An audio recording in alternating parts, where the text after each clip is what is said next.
we shall next count how many different equivalence relations are there, or how many different ways of listing equivalence classes for a given set and its associated binary relation. For example, given A equals 1, 2, 3, we saw that this one is an equivalence relation, second one is this, and so on. And we also add one more relation, which is 1, 1, 2, 2, 3, 3, and 1, 3, and 3, 1.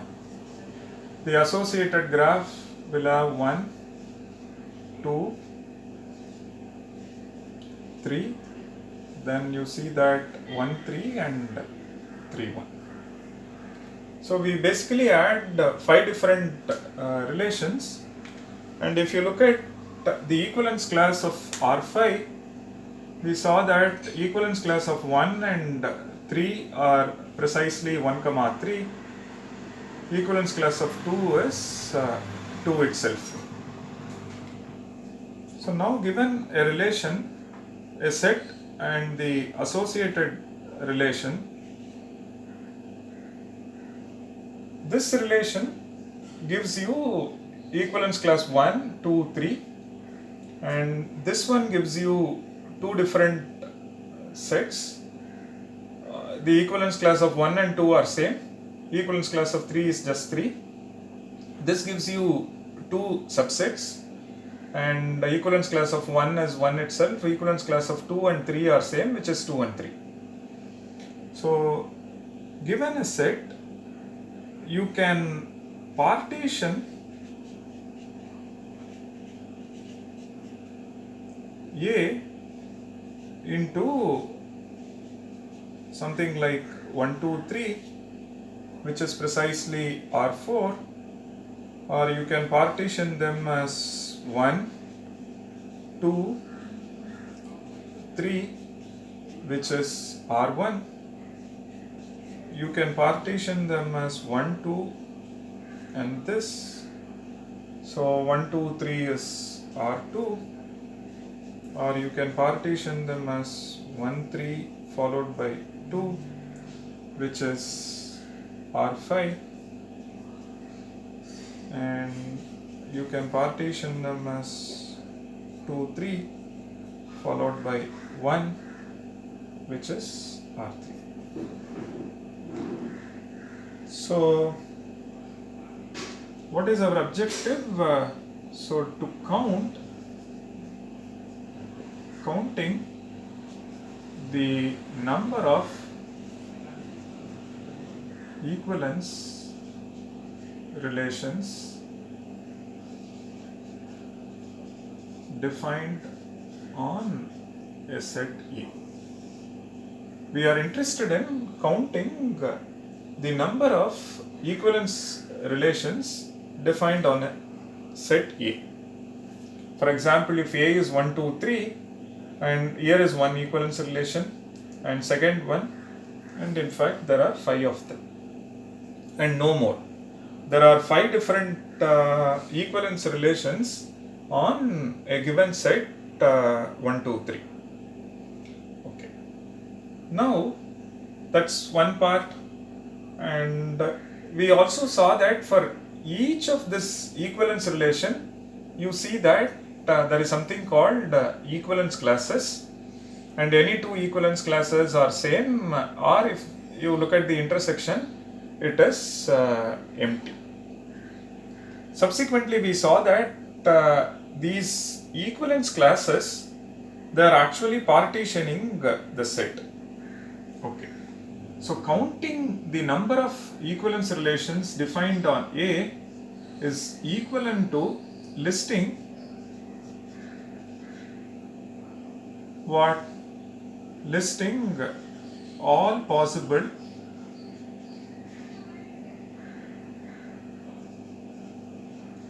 ways of listing on enumerating equivalence classes. So this is counting this is equivalent to listing all possible ways of writing equivalence classes. I can write equivalence classes like this, or I can write equivalence classes like this, and so on. Then we saw that this one is equivalent to listing all possible ways of partitioning A. So all possible ways of partitioning the set A. So counting this is equivalent to, so listing this is equivalent to listing this. Listing this is equivalent to listing this. Subsequently, we saw that this is a partition of A, this is a partition of A, and so on. Okay.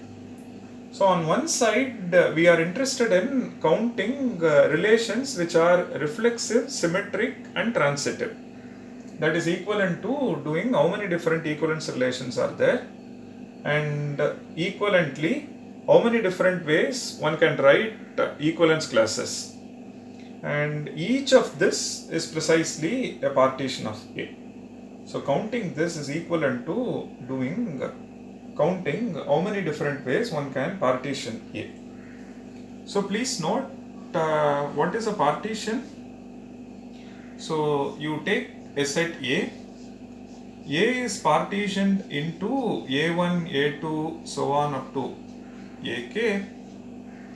So you say that this collection is a partition when A can be written as A1, A2, AK, such that if you look at any two sets AI, AJ, their intersection is empty, and if you take the union of all AIs, and that should give you A. So a partition of A is a collection A1 to AK such that their union gives you A, and intersection of any two sets from this collection gives you empty. And that's precisely what equivalence classes says. And you take the union, you get the underlying set, and if you look at any two equivalence classes, their intersection is empty, or the other one is they are one and the same. Leave that part, but take the intersection of any two, you see that it is empty. Their union gives you the underlying set. Union gives you 1, 2, 3, and the intersection gives you empty. So which means counting equivalence relations is equivalent to writing all possible ways of getting the equivalence classes out of A, and which is precisely the partition of A. And there is an interesting way of counting this, which we shall see now. So please note, suppose A contains just 1, then how many different equivalence relations are there? It is just 1. Suppose A is 2, then you see that 1, 1, 2, 2 is 1, and R2 is A cross A. 1, 1, 2, 2, 1, 2, 2, 1, which is A cross A. So this number, let me call it as B. B1 is 1, B2 is 2, and when A is 1, 2, 3, we saw that there are 5 different ways of listing. When A is 3, we saw that it is 5. Now we want to know if A consists of n elements, what is the value of Bn? So Bn is the number of equivalence relations defined on a set A of cardinality n. Okay, so on a set A whose cardinality is n. Now given this pattern, can we extract a formula out of this? So that's precisely our focus. So what we will do is, we may not be able to get a closed form at the first instance, very similar to way we counted the number of very similar to the way we counted the number of reflexive relations, number of relations which are both reflexive and symmetric, and so on. But we will get something called a recurrence relation.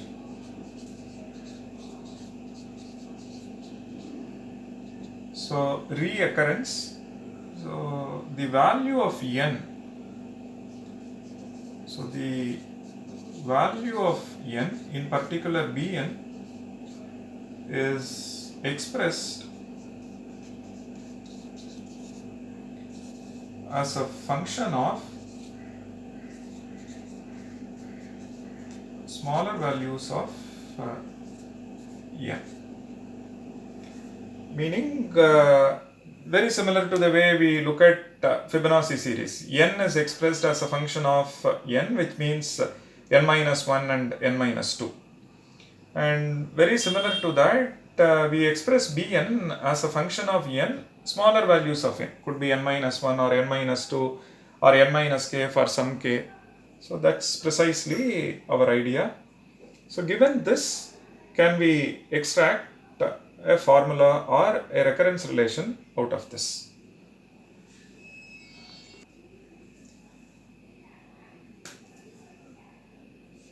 So given a set consisting of n elements,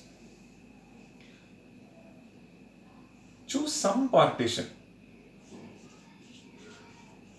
Choose some partition of A. For example,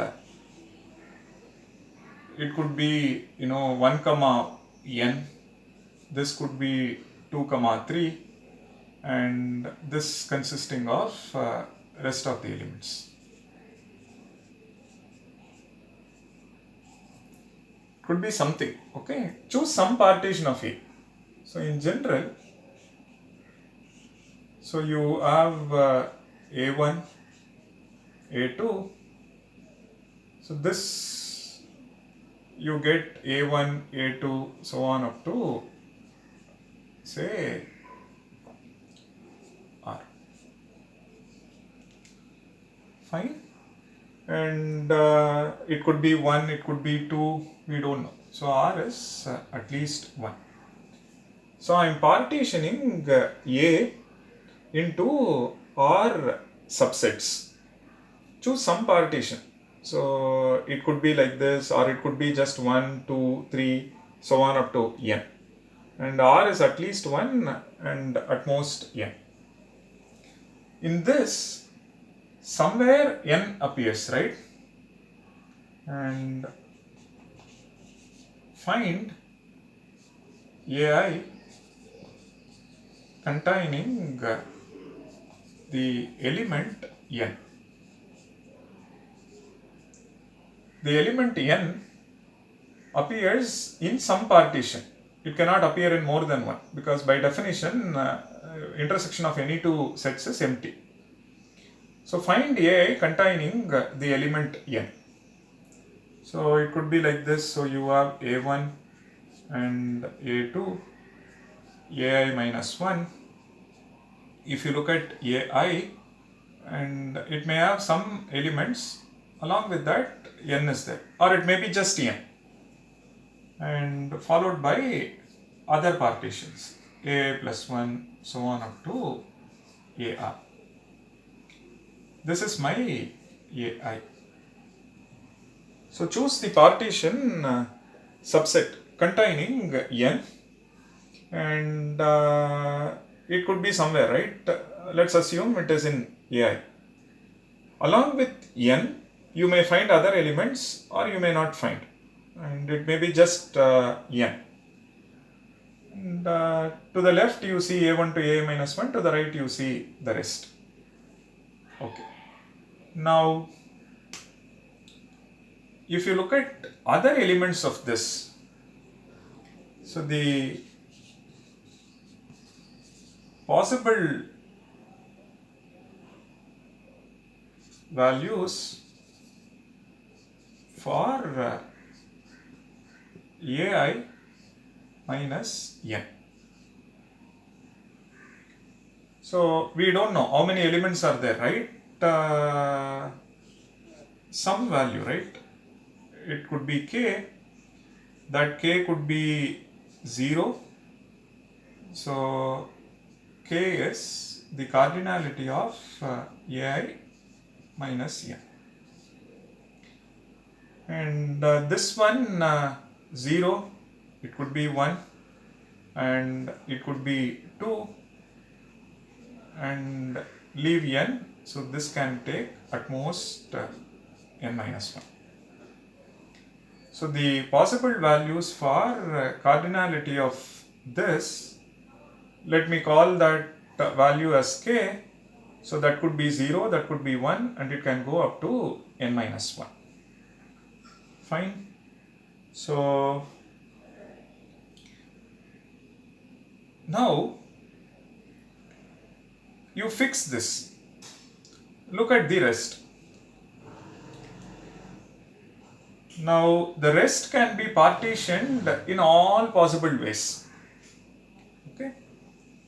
I'll give you an example so that you can appreciate this better. Listen carefully. So you choose some partition and let that be 1, 2 and 3. This is my n. Now other elements in this case k is 0. Okay. Now rest of the elements you have 1, 2.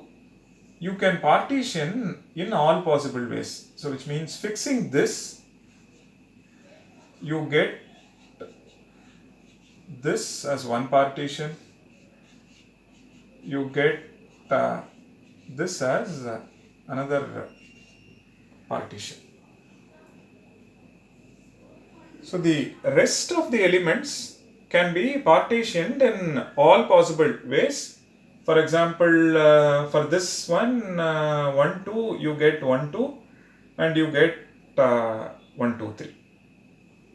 Correct? So that's precisely what I am focusing on here. So somewhere n appears. Why am I focusing on n? Because I want to get a formula which is expressed as a function of n, some smaller values of n. So you choose that. And there may be other elements in that subset. We don't know how many are there. That could be 0, that could be 1. It can go all the way up to n minus 1. And the rest of the subsets, a1 to a minus 1, a plus 1 to ar, can be partitioned in all possible ways. Correct? Okay. And let Bn represents this number, the number of different equivalence relations on A with cardinality of A being n. So what is this number? Bn is, now we have fixed this. With respect to this we counted. This one can be n minus 1 choose k. There are n minus 1 possible values for this, and from that I can choose 0 or 1 or 2, so on up to this. So k can take value 0 all the way up to n minus 1. So this n minus 1 choose k is for this part, and the rest of them can be partitioned in all possible ways. So which means there are n elements. From that this one has taken k and n has taken 1. So you are left with n minus k minus 1 elements. The n minus k minus 1 elements shall partition and give you other partitions such as a1 to aa minus 1 and aa plus 1 to ar. The one that is containing n, apart from n, it can contain some k elements. So the possible values for k are 0 to n minus 1. So n minus 1 choose k times b n minus k minus 1. So this fellow has taken k of them. Then you are left with n minus k and 1 for n itself. So this one can be partitioned in this many number of ways. So this number is called Bell's number, quite famous in the literature, and it precisely counts the number of different ways of listing all possible equivalence relations on a set E. So let's understand this number with respect to this example. So choose some partition. Let me choose this. Then you see that in this case k is 0. Then the other elements can be partitioned in these two. So we got 1, 2, 3, and we also have this. Correct? Next it says you are looking at possible values for k, right? K is 0 and next value of k is 1. Now when you look at 1, you see that along with 3, what all can go into this, correct? And you get to see that 2 can go into this. If that's the case, you get this partition. And along with 3, if 1 can go into this, then you get the other partition to be this.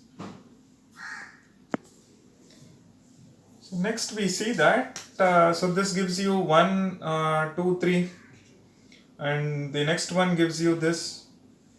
Then the next value of k is 2. So when k is 2, along with 3, you have other elements. Now n minus k minus 1 is empty, so you don't have any other partitions, which is precisely this.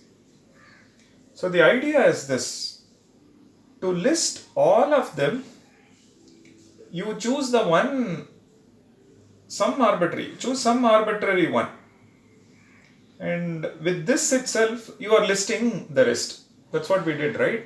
So you took 1, 2, 3. With this we listed all other relations fixing this quantity. Then we said k is 1, possible values for k equals 1. Then you got another 2. Then k is 2, we got one more. So this is kind of a trick wherein you choose some solution. With that solution you list all other solutions. And this is called a recurrence formula. The value of n depends on smaller values of n. For example, n minus 1 and n minus k minus 1 and so on. In general, if we argue, you choose some partition a1 to ar, and there is some ai where the element n is present. Along with n, there are other elements. We don't know how many are there. Let that value be k. That could be 0. For example, in this case it is 0, in this case it is 1, in this case it is 2. And it can take all the values, possible values are 0 to n minus 1.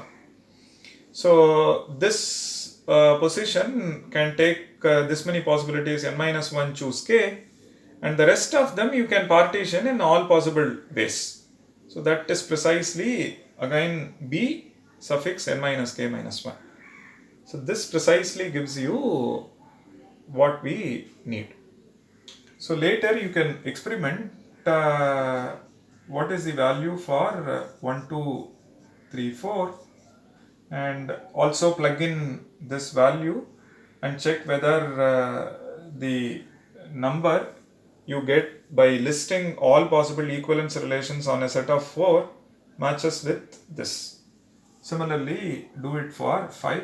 So basically compute B4 and B5, one via this formula, another one you simply list all possible equivalence relations on a set of size 4, all possible equivalence relations on a set of 5, and see whether the number is matching. And this is a very interesting counting argument, and this counting employs recurrence relations. Now, similar counting trick one should attempt for counting the number of partial orders and other binary relations satisfying some specific requirements. And more about this and couple of more examples and further directions on this, please take a look at the scribe to get to know more details.